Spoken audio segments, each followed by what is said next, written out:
You must be the new recruit that is assigned here. Welcome. I am Eve. Allow me to introduce Lab 37, Temp, the development center for creating pure and raw elements. Now you've got the basic knowledge of the atomic structure down, let's look at the notation of the element. You will need to understand this notation before you can operate the atomic fusion machine. For the demonstration, we will be using the element hydrogen as our example. The element notation you see in front of you is the notation of hydrogen. It has the atomic symbol, atomic number, and atomic mass number for hydrogen. The big capital letter H on the right is the chemical symbol, a code of a chemical element, in this case, hydrogen. The number on the bottom left corner is called the atomic number, and it represents the number of protons in an atom. And the number on the top left corner is called the atomic mass number, and it represents the combined number of protons and neutrons in the nucleus of an atom. By looking at the simple chemical notation, we can work out the exact numbers of protons, neutrons, and electrons of a particular element. And this knowledge is where we need to operate the atomic fusion machine to create a pure element. So, how can we work out the exact numbers of protons, neutrons, and electrons by just looking at the notation? It's simple.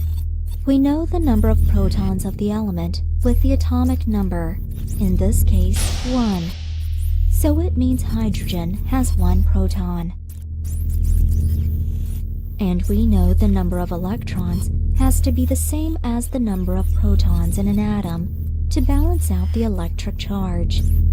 So, the number of electrons is also 1 with hydrogen, because we know the number of protons and neutrons together in the nucleus by looking at the atomic mass number on the top left corner.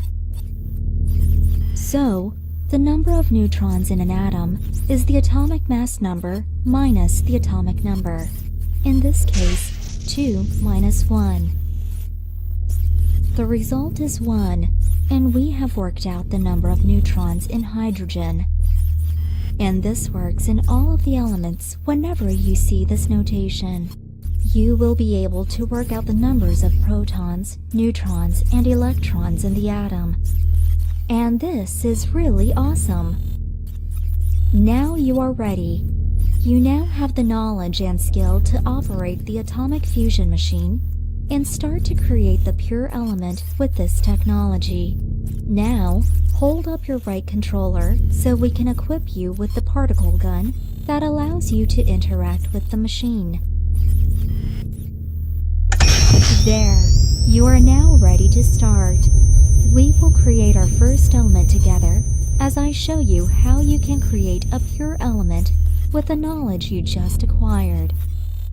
Right, our first task of the day is to create carbon. The chemical notation of carbon is on the hologram panel for reference.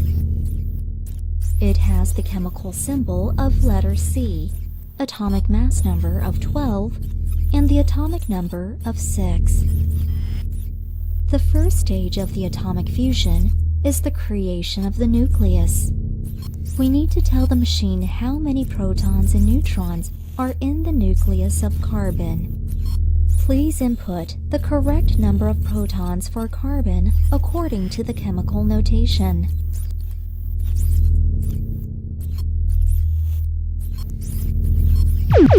Well done! That's the correct number of protons. And now we need to shoot out the correct number of neutrons in order to complete the nucleon of carbon.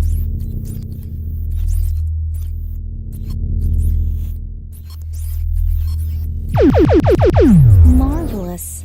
It seems you are really talented with the particle gun. And now, a nucleon will be created. Great! Now we are really close to creating the pure element. Only thing left to do is to use the particle gun and project the right electrons onto the nucleon to balance out the electric charge. Look at the chemical notation. You should be able to figure out the correct number of the electrons for carbon.